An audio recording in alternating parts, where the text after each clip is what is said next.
Welcome to the Online Learning Center. I'm Coach Mark Evans. Our Evans Coaching video channel here consists of 6 different categories in our library, each of which is to help you swim, bike, and run more efficiently. And every video that I do, my goal is to convey to you as if I were coaching you one-on-one.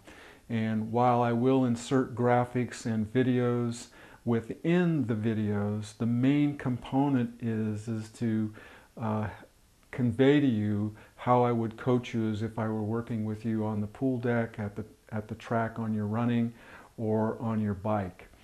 I'm also available for camps and clinics. If you'd like to have me out, we'd be happy to put together a customized program for you and your group, your club, your team, or just a group of fellow training friends that you have. I'd be more than happy to customize a program for you. But today's video is about running and balance training and how to make an assessment and also train your balance. You know that balance is basically an ability to maintain your equilibrium over your body's center of mass or center of gravity. And you know, when you're running, it's basically an exchange of being in balance and out of balance as you're cycling through each of the running strides. And so it's important to have or train separately this balance component, and I'm going to show you some ways to do that. But first, you know, balance is in a collection of, or incorporates a collection of visual, proprioceptive, which is your sense of your own position in relationship to the rest of your body, and vestibular, basically a sensory system within the ear as it relates to movement. And all of these positions may help you maintain position voluntarily, and also in the ability to react to positions. For example, if you're running down a hill and you hit upon a rock with a foot strike, so your support lands on a rock, or an undulation in the trail, then your ability to react, or that incorporation of, you know, visual seeing it or not seeing it, your balance, your sensory ability, and your proprioceptive ability to say, oh, I understand where I am, and your ability to react to that position is all about, is very important. It's your ability to control this movement against those forces of gravity that is what we're talking about. See, that's that proprioceptive sense of where you are, and then your body's ability to maintain your position as whether you're running on a flat track or you're running on a trail, and your ability to react to these things. And again, you know, running is again a continuum of gaining and losing, if you will, balance. It just happens as a dynamic process of the running stride. And the better balance and the better coordination and perception that you have of this, I think the better that your running is going to be. And you know, a couple of times a week of doing some of these exercises that I'm going to show you in a moment might be very useful to you in terms of improving your balance, your coordination, your proprioception, and resist the amount of loss and enhance the amount of gain that you get as your body moves against forces while you're running. There are a couple of different ways of training or assessing, and the first would be a static assessment, and I'll go ahead and have some of these inserted as I'm talking. But a static assessment is simply a single leg stance where placing your hands upon your hip and rising one leg, so you're coming into a single support. And what we'll do is you'll start a clock or have someone start the clock when you raise that foot, and the hands go on the hip.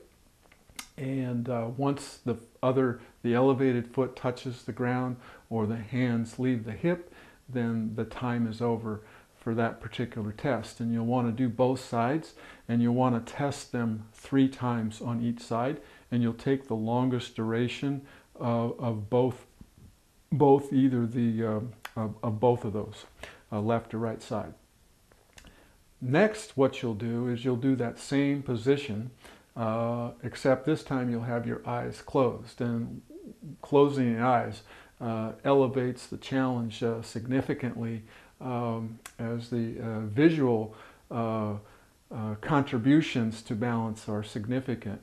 And so we'll again do that 3 times. You might practice a few times before you do the test, but you'll want to close your eyes and again start the clock when the eyes closed and the leg raises, and you'll take 3 tests and take your best time. So now you have an objective measurement of where your balance numbers come out, and you can retest that over time.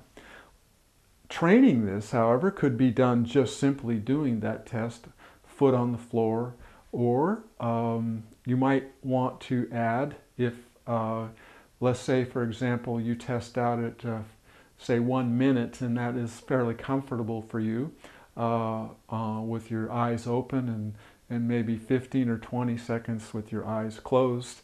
Those would be relatively good numbers for testing. But what you could do is add some unstable surfaces as a training component.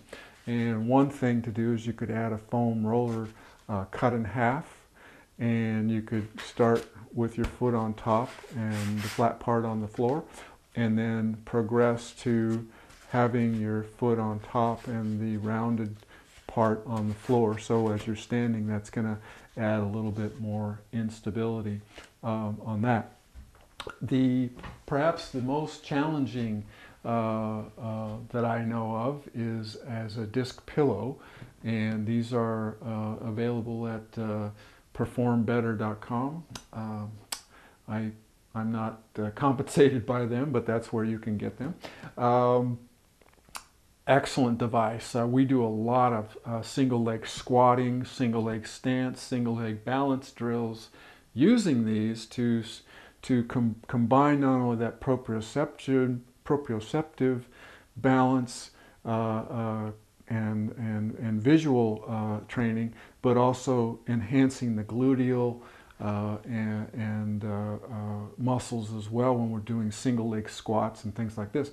But you could also do your tests or your training utilizing the disc pillow as well. Doing sets a few times a week. They don't take very long. You could do them for a certain amount of time and repeat a number of sets.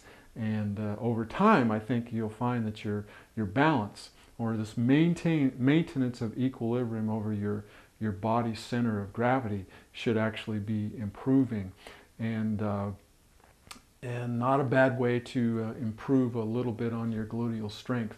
Although we're more static here, we're not going up and down, working dynamically as we would if we were doing a single leg squat. But over time, I think you'll find that this particular technique will help you run with much better balance, and when you're hitting those trails, you'll have a lot better sensory of perception and of how your foot is reacting.